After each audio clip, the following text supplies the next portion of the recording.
गांव के किनारे एक पुराना श्मशान था जो रात के अंधेरे में भयानक लगता था। लोग कहते थे कि वहां रात को प्रेतों की चीखें सुनाई देती थीं। गांव वाले उस श्मशान के पास जाने से डरते थे, लेकिन एक बूढ़ा व्यक्ति, रामू बाबा, जो गांव के सबसे बुद्धिमान माने जाते थे, हमेशा वहां जाने का साहस रखते थे। एक रात जब चांद अपने पूरे आकार में चमक रहा था, रामू बाबा ने तय किया कि वह श्मशान जाएंगे।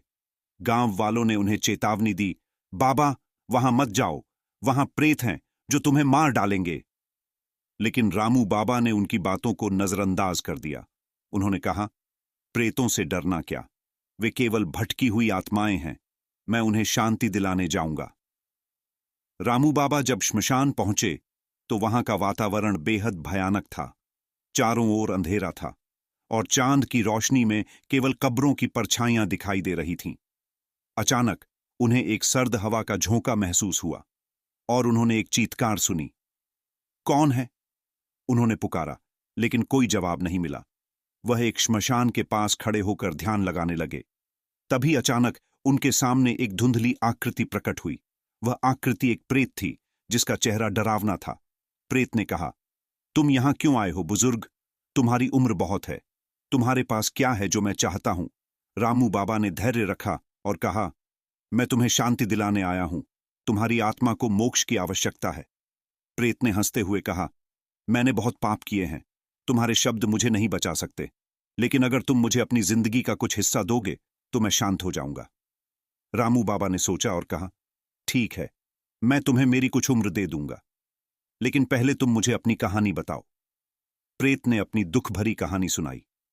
वह एक ऐसा व्यक्ति था जिसने अपने जीवन में कई गलतियां की थीं और उसकी आत्मा शांति की तलाश में भटक रही थी।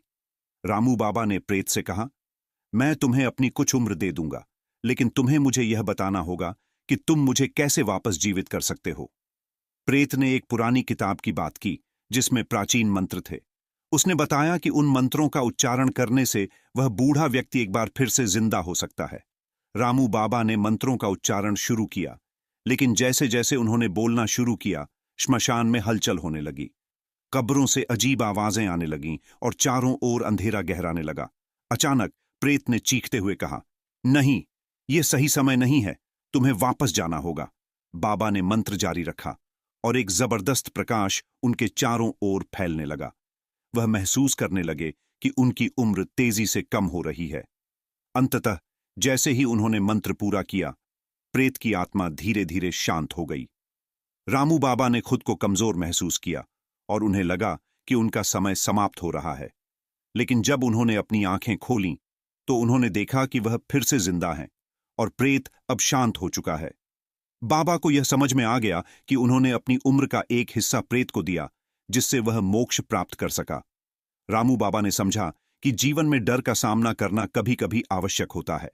उन्होंने अपनी नई जिंदगी के साथ यह निश्चय किया कि वह प्रेतों की आत्माओं को शांति दिलाने का कार्य जारी रखेंगे, और इस अनुभव से उन्होंने सीखा कि मोक्ष का मार्ग सच्ची भक्ति और त्याग से खुलता है। इस प्रकार उस रात की घटना ने न केवल रामू बाबा को बल्कि गांव वालों को भी यह सिखाया कि डर को मात देने के लिए साहस और करुणा की आवश्यकता होती है।